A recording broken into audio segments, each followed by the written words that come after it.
Welcome to the Yield Fanatics Deep Dives. The company that we will be talking about today is a company that has an amazing purpose and vision. It is a leader in fertility benefits management in the US. It's Progyny. The ticker is PGNY. But as always, before we start, the disclaimer. A few points worth noting. Firstly, this is not investment advice, nor is it a recommendation to buy or sell any security. This is just the Yield Fanatics opinion of the stock in question. If you wish to seek advice, please do so from an accredited financial advisor, which the Yield Fanatic is not. Secondly, the opinion shown in this presentation is based on my read of things. Your view may be different based on your read of things, but it is a difference in views and opinions that makes a market. The aim of the deep dive presentation is to give you an unbiased view of the opportunity in question. The aim is to give you all the data that you need to make your own decision. And finally, the Yield Fanatic does have a position in Progyny at present, and so the opinions expressed may be biased.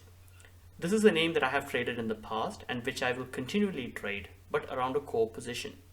To be clear, the Yield Fanatic does reserve the right to trade or invest in the name subject to views and valuation at that specific point in time. Going to slide 3, the table of contents. As you can see, this is a fairly lengthy and detailed presentation with 45 pages excluding the appendix. I believe that the presentation does give you some detailed insight into the company and broadly the industry. However, I do not plan to go through the entire slide deck in incredible detail as part of this video or audio presentation. If you find this opportunity interesting, I would suggest that you review the presentation in detail. A copy of the presentation, excluding the video or audio, is available on my website at www.yieldfanatic.com. Should you wish to receive a copy of the presentation in PDF, please message me on my site and I will be happy to send it to you. The script of this call is also available on the website for those who prefer to read rather than listen. Starting with the executive summary on Progyny on slide 5.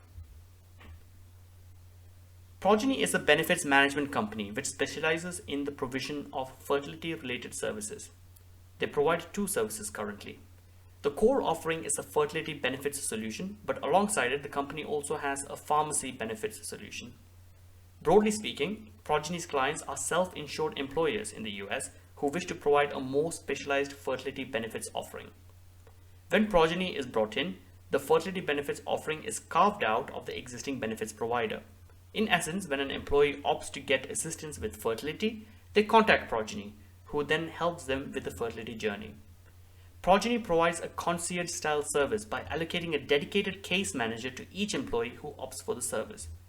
Should the employee wish to pursue treatment, the case manager then connects the employee to a fertility clinic for consultation, diagnosis, and treatment. After the employee receives treatment, Progyny pays the relevant fees to the fertility clinic and charges the employer and the employee their relevant share of costs. All administrative burdens are removed as Progyny manages the back end seamlessly, which in itself is a value add. Progyny has partnerships with a number of fertility clinics around the US, which provide the relevant fertility services. Not all clinics can join the Progyny network as it is invite only and there are strong criteria for inclusion into the Progyny network. As for the ancillary pharmacy benefit solution, the company sends fertility medications to employees pursuing treatment and makes a nice margin on that, which effectively flows directly to the bottom line. Infertility is a growing problem, and I believe that Progyny is well placed to benefit by assisting those who require treatment. In the US, an estimated 6% of women aged 15 to 44 are infertile, while 12% find it difficult to get pregnant. Other factors also contribute to infertility, such as decisions by couples to delay family building, which COVID-19 certainly accelerated. In addition, a growing LGBTQ+ population and single parents also adds to fertility treatment requirements. More and more people are opting to get treatments as well, as data shows. But fertility treatments are expensive and employer coverage is important. And as I showed later on in the presentation, employers are increasingly adding fertility coverage. The total addressable market, or TAM, is currently estimated at between $7 to $9 billion and is expected to grow significantly. Barclays expects the TAM to grow to as high as $56 billion by 2030 as coverage expands and utilization increases. And while good to see such sky-high expectations, which certainly adds to the bull thesis, I believe that the TAM expectation is quite optimistic. In any case, the key point is that TAM is large and growing significantly. On to slide 6. When you pitch your services to employers, you need to clearly show value add. How is Progyny's offering any different to others? Why should an employer work with Progyny? These are key questions that any employer would need to answer. And Progyny clearly shows value add. The data it collects on its service provision clearly shows that Progyny members, and consequently their employers, get much better outcomes versus the national average. This is attributable to having superior clinics in its network, but also due to the way that Progyny designs its benefits package, ensuring that the treatment decision is outcomes based, where the physician determines the treatment based on expected outcomes rather than the decision being made either by the insurer or the existing benefits provider or by the employee themselves, possibly due to cost concerns. This all sounds exciting, especially when you see the financial performance, but an investment in Progyny is not without its risks, the key amongst them being competition. Competition comes from two sides. Firstly, from the existing benefits provider who could better their fertility offering and cut out Progyny completely. The company, Progyny, argues that this is very unlikely as the conventional carriers lack the partner clinic network that it has and that the TAM isn't big enough for them to care.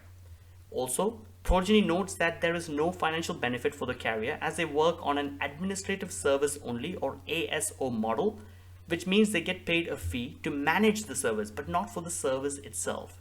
In other words, when Progyny is brought in and the fertility offering is carved out, the fee paid to the existing carrier remains unaffected. So Progyny argues that there is no incentive for the existing carrier to make their fertility offering any better as they won't make much incremental revenue from it.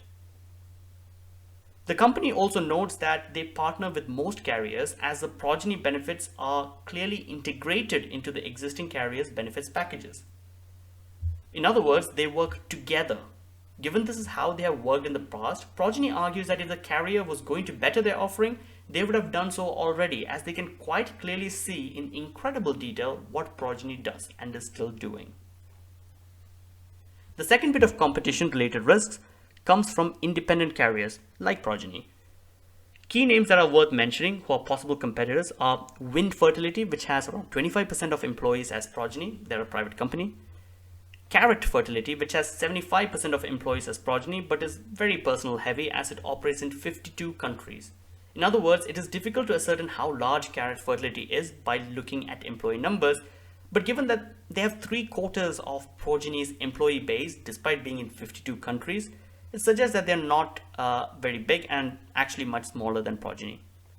And finally, the third competitor worth mentioning is Kindbody, which has a similar number of employees as Progyny does, but has a slightly different business model in that they own their own network of fertility clinics, which means they are very fixed cost heavy, meaning they are very personal heavy. So again, not very comparable looking at personal numbers.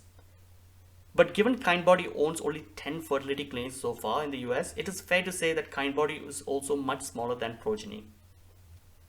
I guess what I'm trying to say here is that Progyny's independent competitors are much smaller. Progyny is just way far ahead. Note that despite Progyny being the biggest independent player out there, its market penetration is still only around 3%. But in any case, Progyny's market is large enough to accommodate more than one player, although the largest player will always have the advantages of scale. Winners just keep winning. Of course, there are other risks as well, like falling client retention, inability to attract new clients, falling utilization levels, and of course, execution-related risks. Progyny has done very well, both operationally and financially. And most importantly, it has excellent operating leverage. It has grown its revenue consistently with 50% revenue growth in FY20 and last 12 months revenue growth of over 65%, while EBITDA margins have continued to expand consistently and is currently at 12.9%. The impact of operating leverage is clear in growing gross and EBITDA margins. The company also generated free cash flow or FCF. And interestingly, the EBITDA to free cash flow or EBITDA to FCF conversion is very high at between 70 to 90%. Meaning much of the EBITDA flows through to free cash flow. There are some changes in the working capital that impacts H1 2021, but which should correct in H2 of this year, and beyond that we should really see the figures I mentioned being reflected in the cash flow metrics. As for valuation, with shares currently trading at around $57, I believe it is fair at present, limiting downside, but I see big potential for this business. I expect a fair value of around $62.5 in 2021, $90 per share in 2022, $125 in 2023, and $157.5 in 2024. And this is subject to the company meeting my projections, of course. As for downside, given fair valuation, I believe the downside is limited at around 20%, but mostly due to short-term market corrections. I would use the opportunity to accumulate if that downside materializes. Overall, I believe this company offers the potential to generate more than 35% IRR from current traded levels. The next slide shows my 5 likes and dislikes about the company. The 5 likes are first mover advantage, as Progyny has effectively created its own niche, and of course it is ESG friendly. It is a leader with no clear competitor. So far the company has executed very well with significant growth in employer adoption. It is adding clients at an accelerated pace from 18 clients in 2017 to 179 clients today. This very strong execution shows up in its excellent financial results as well. There are not many companies out there growing in this space which are free cash flow generative with very high ROCE and ROIC or return on capital metrics, which trade at a fair valuation. As it is a services business, there is very little capex contributing to high free cash flow conversion. The combination of high revenue growth plus significant operating leverage plus high free cash flow conversion makes for an excellent investment at a very fair valuation. And finally, the business model has shown resilience even through COVID. As for dislikes, the key here is the lack of a moat. I'd say Progyny's network of fertility clinics and brand equity are its moat, but let's face it, this could be replicated by another provider, although quite unlikely in the near term in my opinion. As a result, competition is its biggest risk and one that needs to be closely watched.